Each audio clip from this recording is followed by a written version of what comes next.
Today is October 9th, 2024. I am Derek Fildebrandt, publisher of the Western Standard, and you're watching The Pipeline.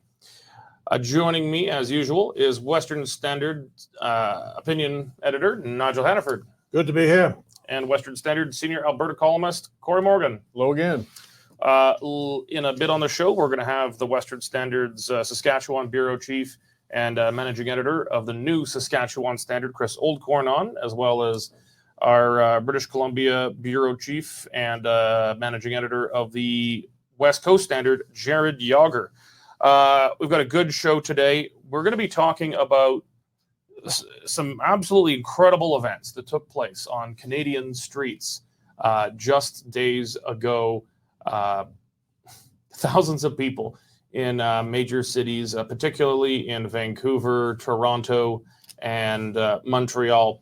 Thousands of people openly declaring themselves to be affiliated with terrorist organizations, not just sympathizing with some of their goals, but disassociating with their tactics, but explicitly embracing their tactics, saying that they support Hamas, they support Hezbollah, they support attacking Jewish civilians, raping Jewish civilians, stuff that was just far beyond the pale of what I would expect in my least charitable interpretations of these people.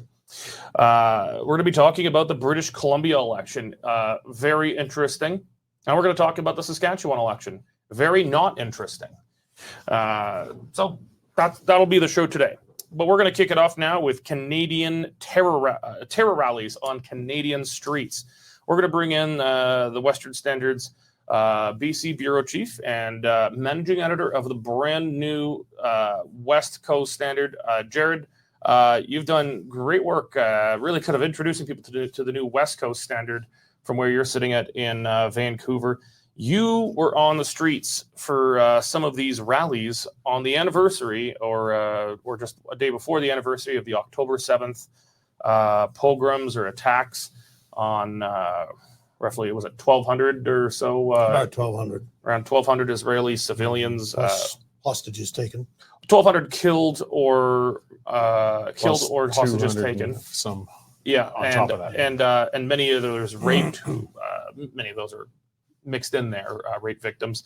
But on the anniversary of this, I suppose these great peace demonstrations, Jared, people calling for a two-state solution and a peaceful end to the conflict. That's what you saw when you were on the ground there in Vancouver, right?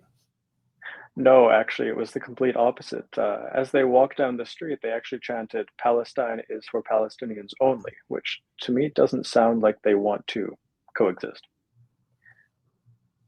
Yeah. So why don't we actually, let's let some of your videos actually do the talking before we get into it. We are the Black Panthers. We are the Double Tigers. We are Alan Sarr. We are the Zapatistas. We are the SLN. And yes, we are Hezbollah and we are Hamas. Israel, burn, burn. Israel, burn, burn. Palestinians will return. Israel is a terrorist state.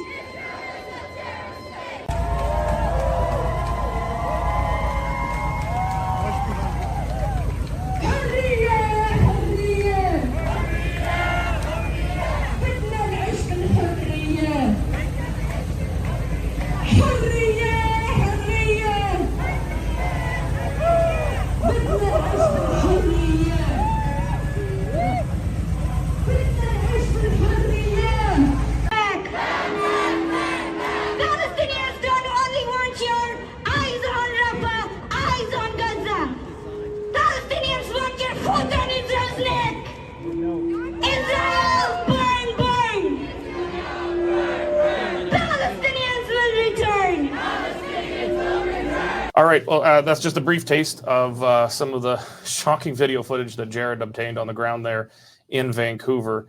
Let's start with some of it. I mean, what sticks out to you the most? Some of the stuff was just absolutely shocking.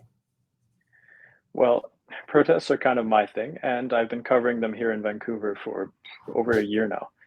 But it was shocking to me just how quickly, from the river to the sea, Palestine will be free, went from being the most radical chant to kind of the most milquetoast, like, okay, yeah, fine.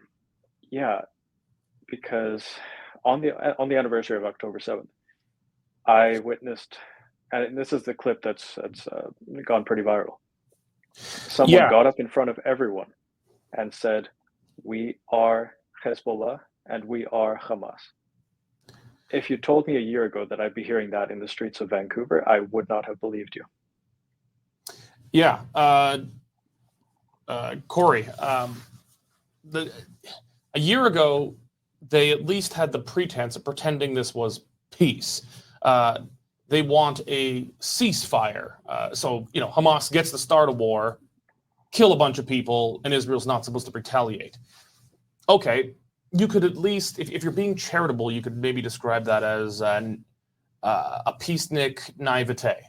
I don't think we can charitably grant them the status of naive peacenik right now.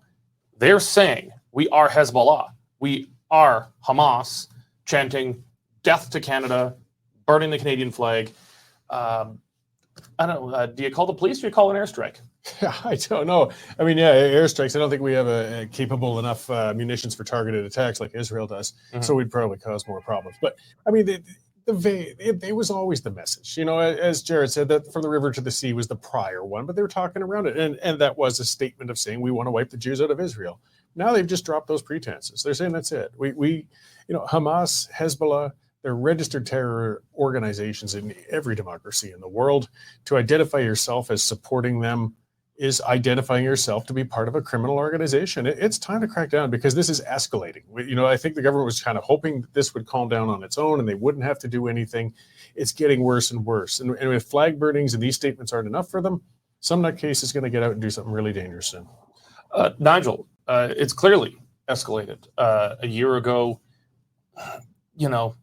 they just switched the word Jew with Zionist. And it was pretty clear to those of us who pay attention to these people what they're talking about. But I didn't think they were very subtle a year ago. But compared to today, they were extremely subtle. Today, they are openly affiliated. Could you imagine on the first year anniversary of 9/11 rallies where they're saying we are Al Qaeda, we are Osama bin Laden. Because it hit us or hit the Americans, there was very little tolerance for it. I think we probably would have called it an airstrike on Guantanamo got crowded. Yeah. But they've dropped all pretenses at all to even peace here. They're not calling for peace. They're calling for extinction. So there's a couple of things here.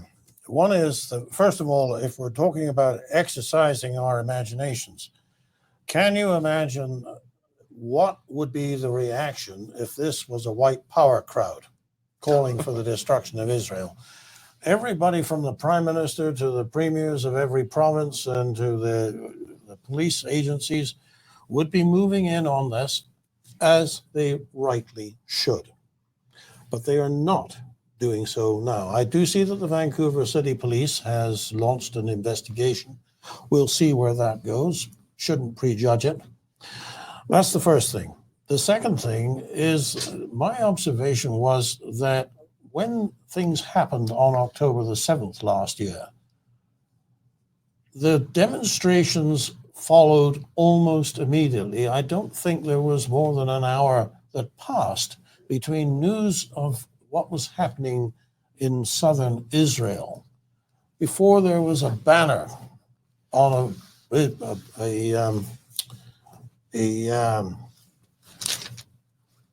a bridge in the Lower Mainland. Mm-hmm. These people were ready, and it was very interesting to talk to the Israeli ambassador just a few days ago, and he said that there already existed within Canada an infrastructure of hate. Now that's quite a strong phrase, but that's what he said, and certainly events seem to have validated that. And I was wondering if I could ask Jared, what you say you've been covering this for a year. Did you ever get the sense that there was an infrastructure of hate? A little bit. They try to pass themselves off as, a grassroots movement, but it's clear there's something happening behind the scenes. And one of the main people in charge of all this hate in Vancouver is Charlotte Cates, and she runs Samadoun over here, which is hopefully soon to be a designated terrorist organization because it is aligned with the PFLP, which is already a terrorist organization. And so she's been kind of, motivating people to get out. And, at first it was more like, like you guys were saying, it was more get out and protest for a free Palestine. But over the year, it's just kind of shifted into plain like, yeah, we don't want Israel to exist anymore. Jared, you're on the ground there. In something we wrote on this, we called it an Islamist.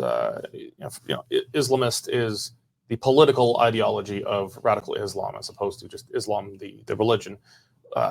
We've kind of coined it as Islamist or Islamo-progressivism, that it's a strange, it's got to be amongst the strangest bedfellows in history. There's been weird alliances, enemy of my enemy kind of thing, but Islamo-progressives, someone who's, a vegan, genderqueer, purple-haired, Birkenstock-wearing person side by side with someone who wants to beat and enslave women and forcibly convert people and kill the Jews. That's a weird coalition of people. And I could see from the videos that you took and other videos from the rallies across Canada, mixes of those crowds, people who dressed like they're on a casting call for a movie about ISIS, and people who look like they're in second-year sociology, gender studies undergrad. It's fascinating to me, the convergence of these different ideologies, kind of under the banner of anti-decolonialism or something, that the Palestinians are now the indigenous people of that region. Not that the Jews have no history there. They're newcomers. The Jews, we don't really, they just sprang out of the ground somewhere. They're clearly not from Judea. But I guess in the strange ideology of this, it's trying to, it's saying Israel is not legitimate because they have displaced the indigenous Palestinians, and Canada is not legitimate because we displaced the indigenous people here. There is at least they actually were here before us, unlike the Palestinians who conquered the region. But maybe to one of you to maybe just speak to the weird convergence of ideologies where they're trying to shoehorn, indigenous issues in Canada somehow into the Palestine conflict. Well, Derek, we've seen this kind of strategy before. In the 50s and the 60s, the left would always have a united front against whoever it was that they were against. And so they would co-opt the causes of the day. Well, these are the causes of the day in 2024. It all comes under critical theory, where you have the oppressed and the oppressors. And if you're against the oppressed, then you all get all the oppressed people together. Whether that is a legitimate interpretation, of course, is an entirely different subject. You can hardly call Canada an oppressed country, but that's the strategy. All right. Well, we're going to keep Jared with us because in addition to covering the Hate Fest in Vancouver the other night, you are our man on the ground in British Columbia, and you're closely watching the BC election. I really like the name of this segment. It's Straws versus Cocaine. John Rustad, the BC Conservative leader, was pointing to a meme that's been fairly popular in BC in the last while, where it's got a few lines of Coke and it's got a plastic straw, and it says, one of these is illegal in BC, one of these is not. And, it wouldn't be a popular meme if it wasn't not what would normally be the case, where until extremely recently, the BC NDP had legalized hard drugs. but made it illegal for restaurants to have plastic For straws. something to be funny, there has to be an element of truth. Yeah. So I think it's emblematic of a lot of what's going on, Jared, in the BC election. Why don't you kind of give us a high level of, this meme and John Rustad's discussion of it just the other day. Maybe get into how that's how we discussed before the show, how it's kind of become emblematic of the difference between the NDP and the Conservatives in this election. Yeah, so what we've seen over the past couple of weeks now, and what really was highlighted in the debate last night, is that John Rustad, like, he's listening to the people of BC. He knows what we want, what we don't want. Whereas David Eby seems to be hell-bent on sticking to his ideology and pushing through policies and keeping ones that we know do not work. And it got to a point in the debate last night where the moderator even asked him, like, on the issue of healthcare, are you putting ideology ahead of the needs of British Columbians? Well, I don't know. I might take issue with you on sticking to his ideology. David Eby did flip-flop on hard drug decriminalization or legalization. Actually, not even just that. Handing out free hard drugs, period. They had worked with the Trudeau government in Ottawa to, within BC, make this legal for the government to engage in. That was a pretty interesting ideological limb they climbed out on, but the policy was a disaster. It became a political liability, and the EB did retreat on it. I don't think he really said we were wrong. He just more or less said public opinion, public support for it's collapsed. Do you take that as a sign that he recognized when he made an error and he's trying to correct it, or just that he saw poll numbers that showed that sticking to his ideology there would probably cost the government?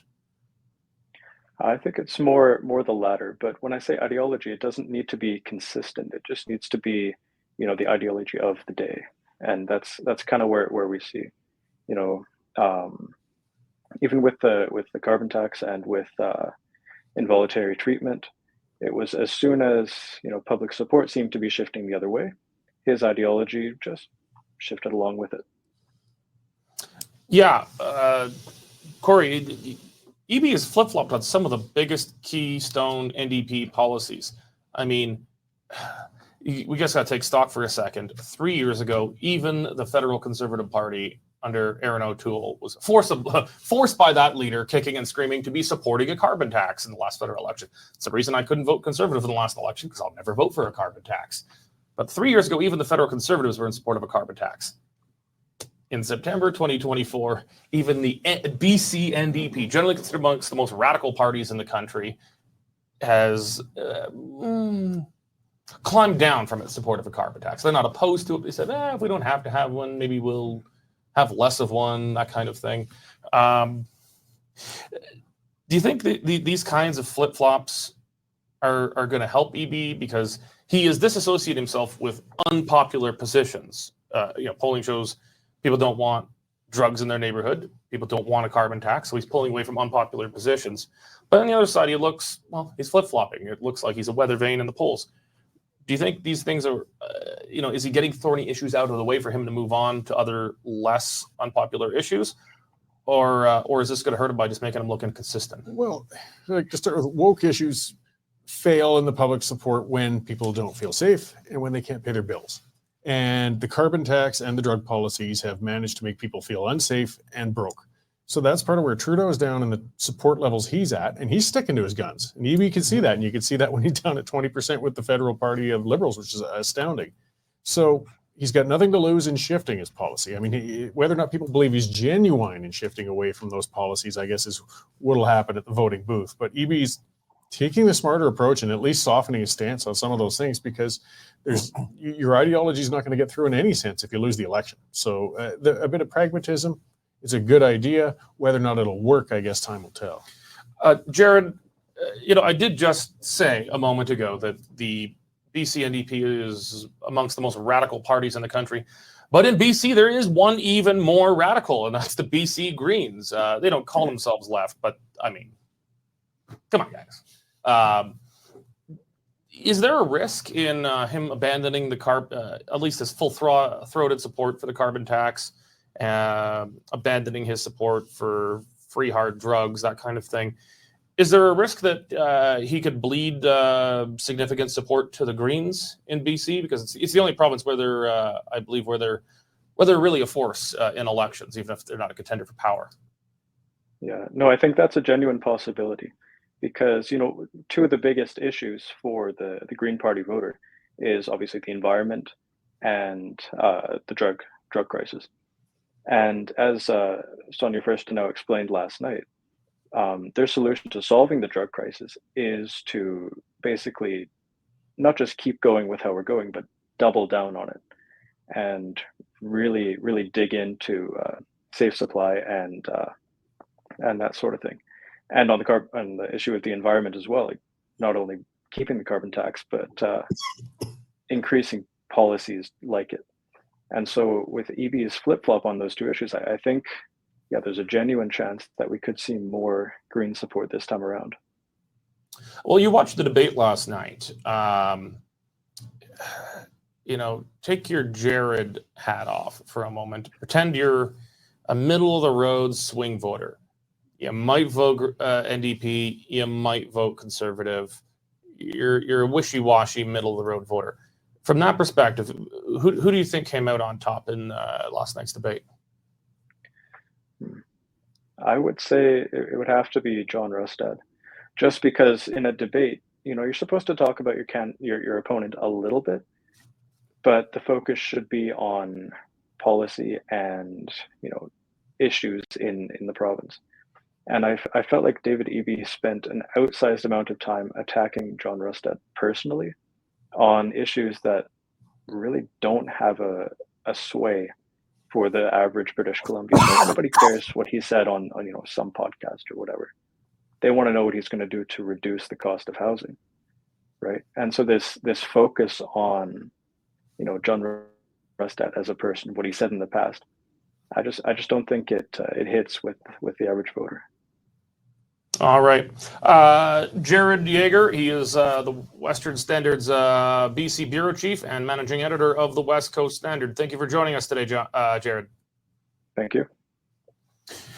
All right. Well, from from straws and cocaine to wheat and barley, we're going to go from an exciting election to a less exciting election, but it's still important to talk to. We're going to bring in the Western Standard Saskatchewan Bureau Chief and Managing Editor of the Saskatchewan Standard. Chris, thanks for joining us. We're calling this segment "Where Did Mo Go?" We chatted before, this morning before the show.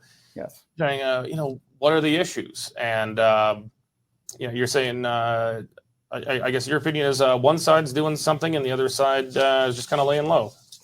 Yeah, Mo seems to have been in the witness protection program leading up to the announcement of the election. And even on election day, when he announced it, he did it up in Saskatoon. And then the rest of the day, he was, at campaign offices, which is apparently what he does every day after he does an announcement. He's only been here to Saskatchewan. He's been to Saskatoon twice. He's been to Regina twice. And he was in Regina. When he was here, he did an announcement that was almost outside of Regina. It was quite literally, the announcement was on the city line. And he's not been able to really get any momentum or steam. The Sask Party knows that they are going to win this election. It's not going to be in the mid to high 40s where they were before. But they will still be in the high 30s. And for them, this is just about keeping the ship going straight without trying to create many waves until election day. Well, I was going to bring in Nigel and Cory for a second, but I'm going to hold off a second because you just said something that surprises me. Traditionally, you could set your clock to it, like daylight savings time, although that's a touchy subject in Saskatchewan. But,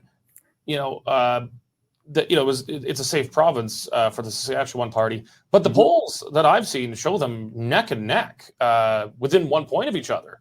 But you think this is still a slam dunk for the Saskatchewan Party? You don't think we all know the NDP are going to gain more seats. They're going to They will have more seats at this than they did when they began. But you don't think the NDP have a real shot of winning this one? Absolutely not. Well, you're going to have to elaborate on that one because I've been holding my breath. Well, the polls that have them close are done by a polling firm here in Saskatchewan that is known to have ties to the NDP, first off. If you look at the Angus Reid polls, that's where the Sask Party and the NDP get separated.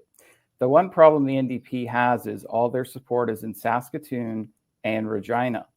After you go outside of there, you basically have only maybe 2 or 3 ridings that they're going to pick up outside of those 2 cities.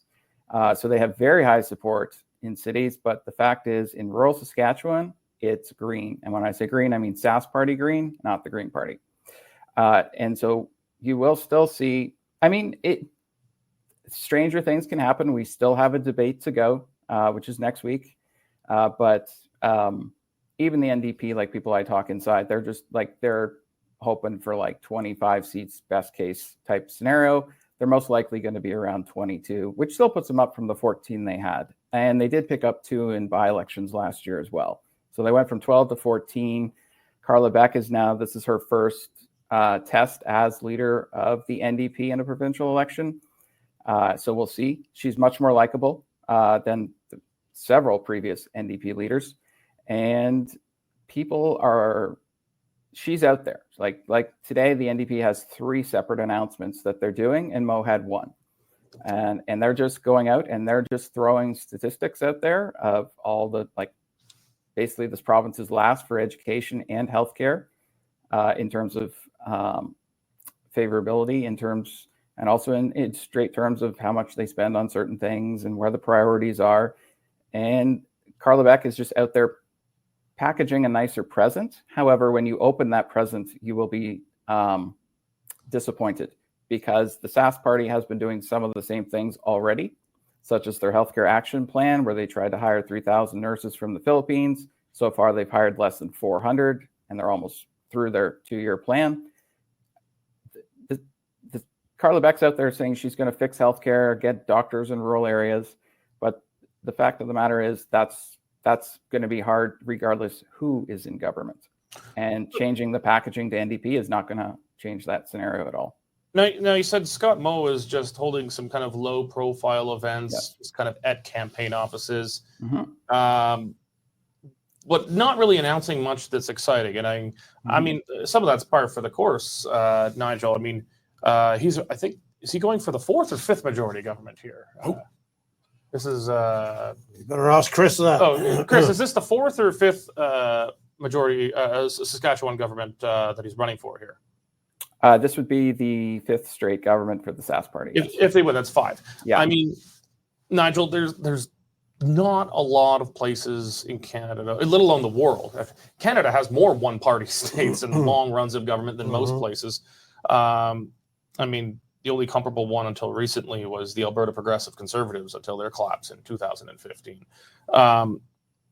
When you're running for your 5th term and you've had majority 4-year terms, it's hard to be exciting. I mean, you're going to be pretty boring.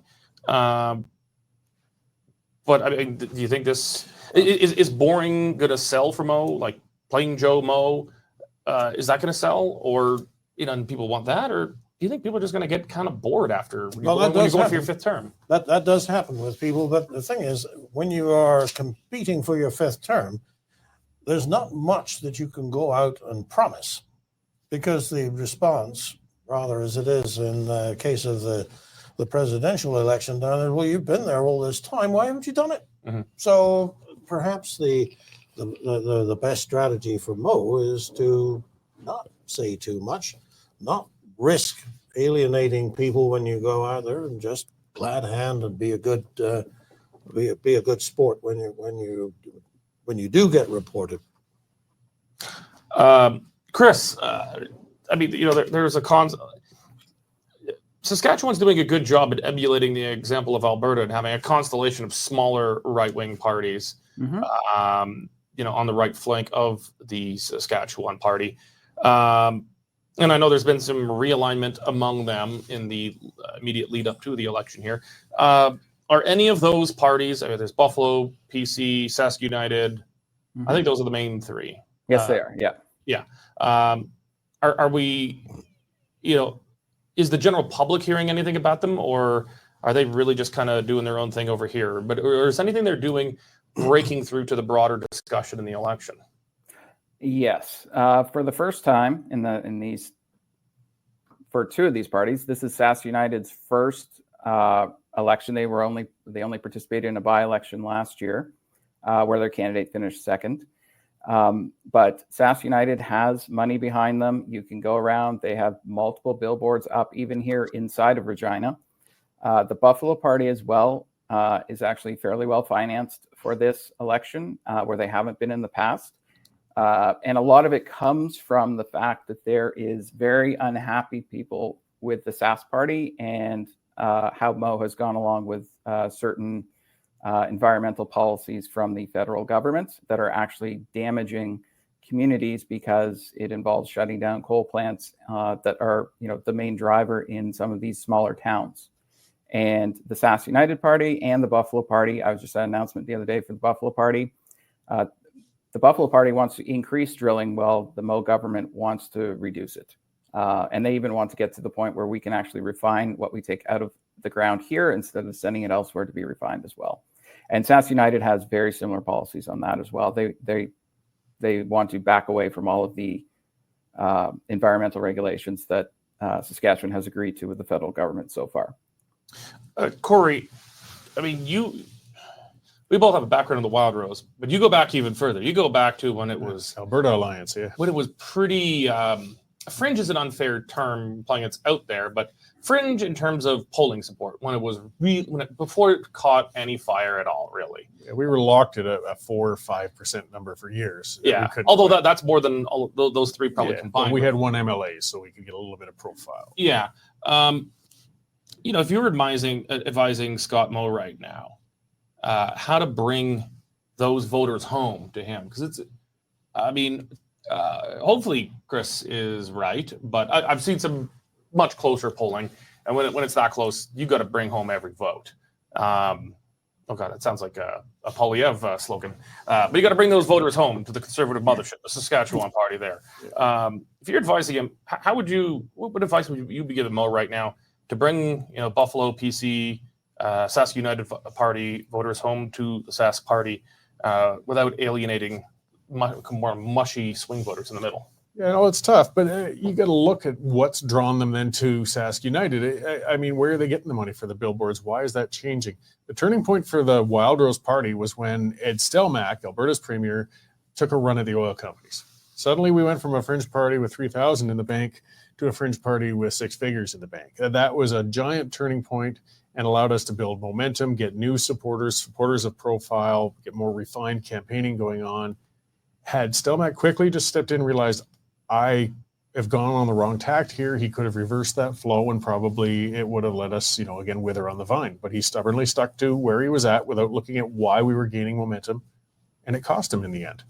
It took some election cycles, but Stelmach wasn't long as premier. Mm-hmm. So for Mo, you just don't be blinded. Don't get stuck with dome disease. Look at why people are rejecting you rather than, thinking they've made a mistake.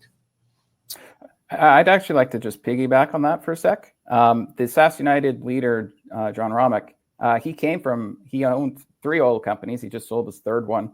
And for example, he put $200,000 of his own money into Sask United last year. And other oil people are lining up with John because John owned the largest Saskatchewan-based oil company when he sold it.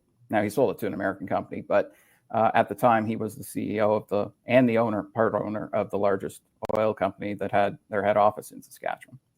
So I think just last question on Saskatchewan here. There's a debate coming up between the two main party leaders. What are you expecting from each of them going into the debate? I think it has more to do with who will be asking the questions, which will be... You should ask the questions. I tried. Unfortunately, we get frozen out, and CBC, CTV Global, and Post Media, who no one reads, get to be the ones asking the questions. And all 4 of those organizations are essentially just the communications team for the Sask NDP. Well, CTV will have a harder time doctoring what Scott Moe says because it's going to be live TV. It's harder to doctor live TV to make him, say something. Yeah, well, you can have some like freeze frames or something and make it kind of look like you're having some technical difficulties. But yeah, it'll be a bit harder. Yeah. Yeah. All right. Thank you. That's Chris Oldcorn, Western Standard's Saskatchewan Bureau Chief, Managing Editor of the Saskatchewan Standard. Thanks. All right. We're going to bring it closer to home, a story that was kind of late breaking, barely made it into the show. But Jennifer Johnson, she is the Alberta MLA for Lacombe-Ponoka. She was the UCP candidate in the last election, but she was jettisoned kind of at the end of the campaign after some, I think it's fair to say, clumsy remarks that probably pretty poorly expressed some issues around trans kids and whatnot. But it was too late to change the ballots and to replace the UCP candidate in the riding. So she was still listed as the Conservative candidate in Lacombe-Ponoka, and as a result, she won her seat. But she had to sit as an independent because that became a political liability for the UCP during the election. She's been sitting as an independent this whole time, sitting in the Siberian section of the legislature. Then, you could tell, she was kind of expected to go out and earn the support of some sexual minority groups, etc., show that, she's okay, etc. All of that seemed to change pretty quickly with some Zoom meeting she was doing with a biological male trans woman, if that makes sense. And this person was just an absolute bully. He was a real arse, and he just tried to bully her. He was rude. He was patronizing, and she comported herself extremely well. She was respectful. She was calm, cool, collected. And I think it was that video right there that crystallized it. And now we learned today that she has been admitted to the Conservative caucus. I'm sure on condition of good behavior, Nigel. Well, I'm not so sure myself that she was ever on bad behavior. And so the report, if you want to know what she said, it's very hard to actually find what she's really said, as opposed to what people say she said. There's a lot of things not in quotes that try to summarize what she said, but not the actual quotes. They are out there. You can find them. And as a matter of fact, we put them in a column just a couple of weeks ago. But at any rate, I think that she was unfairly treated from the very start. But what really, there's two things. One is that when they dropped her from the ticket, everybody still voted for her.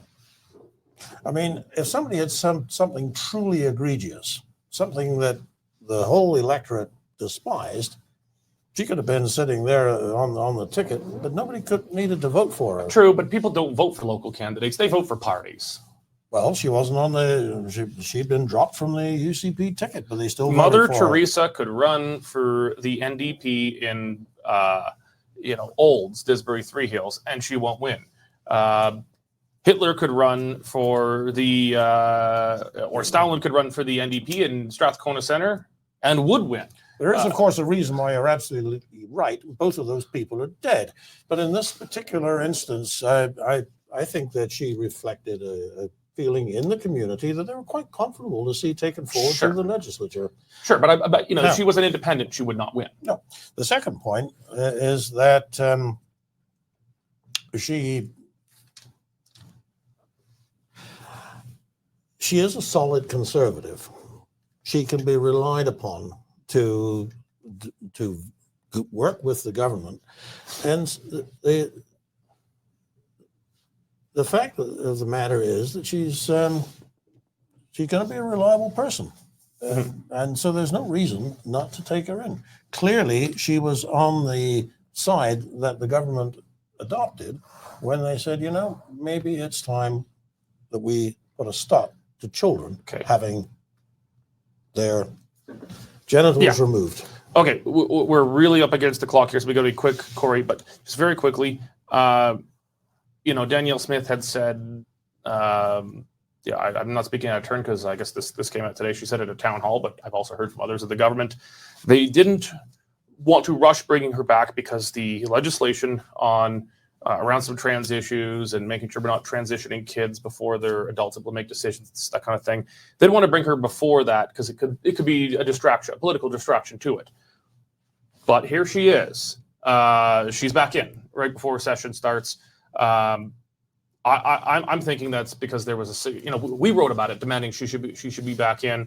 I think there was a lot of pressure coming out of that video with the biological male trans woman and the exchange between Jennifer Johnson and whoever that is, and the way she comported herself very well. I think that created a lot of pressure on the leadership to bring her in. Probably some, and they had to do something about it. They can't ever sitting for an independent for the whole term. There's no better time to rip off the Band-Aid than right now. She composed herself in that video that showed she's not a patterned lunatic. She's not hateful. The usual suspects will light their hair on fire, call the party transphobic, but they were going to anyway. Mm-hmm. And she'll sit on the back bench for a while, and it'll cool down and be forgotten, and the woke mob will find somebody new to go after. Okay, our parting shots. Whatever you're going to say, cut it by 3/4. They got to be really short. Nigel, your parting shot. Just a call out to Professor Widdowson, who's won her wrongful dismissal case against Mount Royal University. Read about it in Barry Cooper's column in the Western Standard. Thank you. I miss Jean Chrétien.